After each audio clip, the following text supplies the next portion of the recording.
Hey folks, wake up. This is Wake Up with Mark Joyner, episode number 56.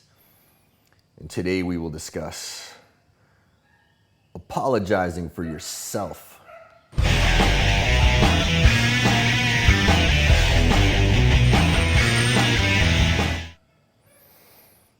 All right, just finished my morning routine.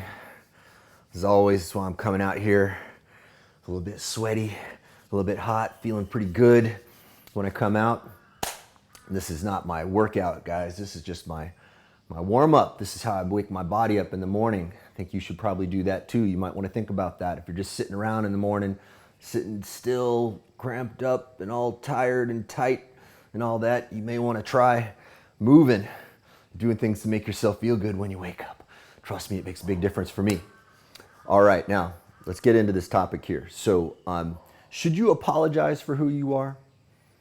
Should you apologize for who you are? There are a lot of people who apologize all the time for who they are, for what they do. There are cultures, in fact, where apology is built into it. So, sorry, constantly saying sorry for things, right?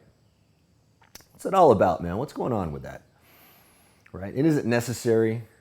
Is it necessary? Do you need to apologize for anything? Maybe sometimes you do.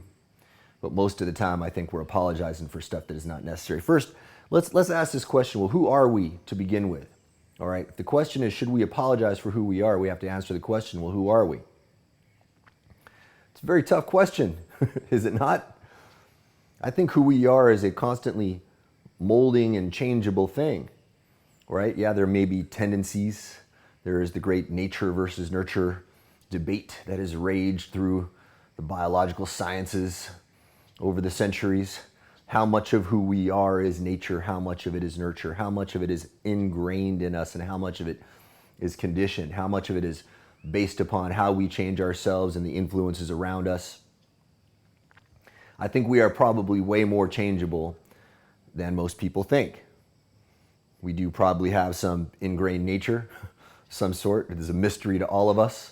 We used to think that it was all genetics, but now with epigenetics, we know that that is not the whole picture. There's probably a much, much larger picture that we have not yet figured out.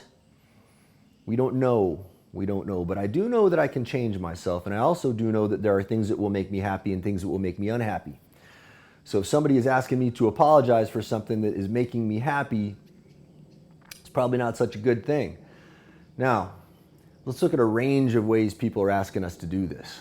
All right. So, if it's your parents and they have some good intentions for you, like, hey, I want you to be a doctor. I want you to work really hard and have this career because I want you to be secure.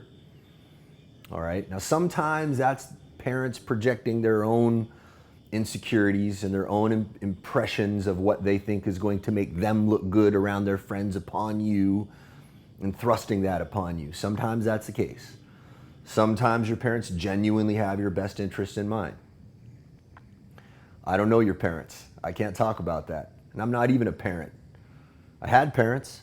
I can only talk about that. I can't talk about being a parent. I can only talk about being a child.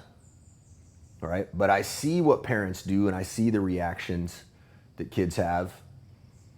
And I see how it affected me. And I see how the difference in the way these things are navigated changes people. And I see how sometimes it's great and sometimes it's not so great. At the end of the day, the whole thing is going to come down to you. Now, if your parents are telling you you want to be a doctor and your idea is that, no, I read some Jack Kerouac and I actually want to go out on the road and just, cruise down the highways and be a bum, I don't think that's another good option for you. Okay? I think that if your alternative is to do something that is not drawing something out of you, that is not drawing some greatness out of you, that is not tapping into your potential, that is not challenging you, then you might want to be listening to your parents. Now, if the other alternative is something that you really want to become and you are truly dedicated to becoming that, and you are truly willing to put the work in to do that, maybe that's not such a bad decision. That's something that you're going to have to work out. But there are other people in our lives that are asking us to apologize for who we are. Right now, the American Psychiatric Association is asking men to apologize for being men, which is kind of hilarious when you look at just not too long ago, they were asking gay men to apologize for being gay. And when I say apologize, I'm talking about them slapping a label on these phenomena as a disease. Back then, being gay was a disease. Now, being too masculine is a disease. These guys want us to apologize for who we are, right? Gay man should not have to apologize for being a gay man. And a man who chooses to be masculine, all right, he should not have to apologize for who he is. Being a stoic, strong, masculine man who wants to learn how to fight so he can protect his family should never have to apologize for that. In fact, that is an honorable thing. The fact that they are slapping a pathological label on that is mind effery in the highest order. Okay? You got other people around you who are asking you to apologize for who you are. You might post something on Facebook saying you have an opinion about something, and there are people who are going to come with high dudgeon and speak down to you with moral judgment. How dare you not support Trump? How dare you support Trump? How dare you believe this? How dare you think that? How dare you? How dare you tell me that the path through which I walked to get to the point where I think what I think right now in this moment is something that deserves your moral judgment? Why don't we talk about it? Why don't we talk about it? I don't think you should ever apologize for who you are. You should apologize for mistakes sometimes. If you do somebody wrong and you know you did, apologize. That's when it's appropriate. Okay, but if you are following a path in your life that you know is bringing you joy, I don't care who it pisses off. That's your business, as long as you're not harming other people. You should never, ever, ever have to apologize for that. Okay? I have changed myself dramatically over the years. You know, I started out as one thing when I was a young man, and I'm a completely different thing now. Sure, some of those same tendencies are probably there, but through choices I have made and things that I have put myself through, I have become a different person. There are people who judge me for that.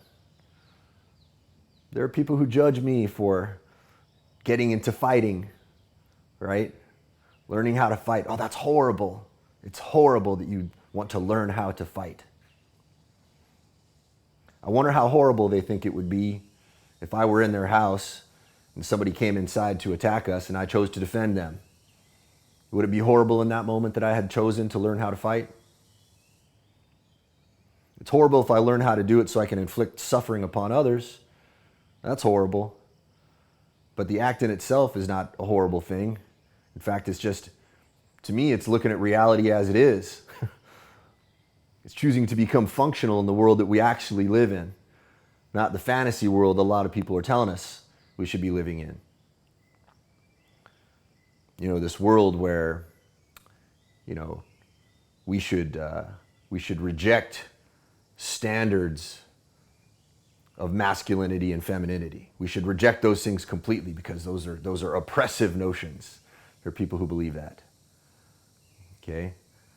There are people who think that it's actually laudable to be a weak person, right? And that we should cry out to the government and ask them to help us.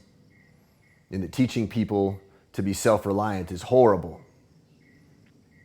Believe it or not, that's what the American Psychiatric Association is telling you now.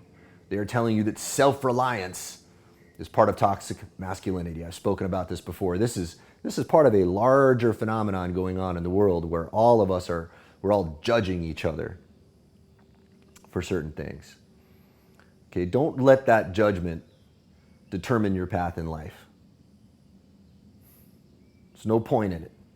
There's no point in it at all, because what right do they have? And when you look at the historical context of the American Psychiatric Association swinging from such radically different positions across the spectrum in what they label as a pathology, when you see that culture is constantly changing, when you see that public opinion is constantly changing, if you are doing something contra to culture, contra to public opinion, contra to what the authorities in the moment believe is correct. You should not be deterred by that necessarily. Sometimes these institutions, the cultures, sometimes these things have it right for us. Sometimes they have it wrong. It's never going to stop being your responsibility to figure out when it's right or when it's wrong. I don't think that's ever going to change. That's it for today, guys. I'll talk to y'all tomorrow.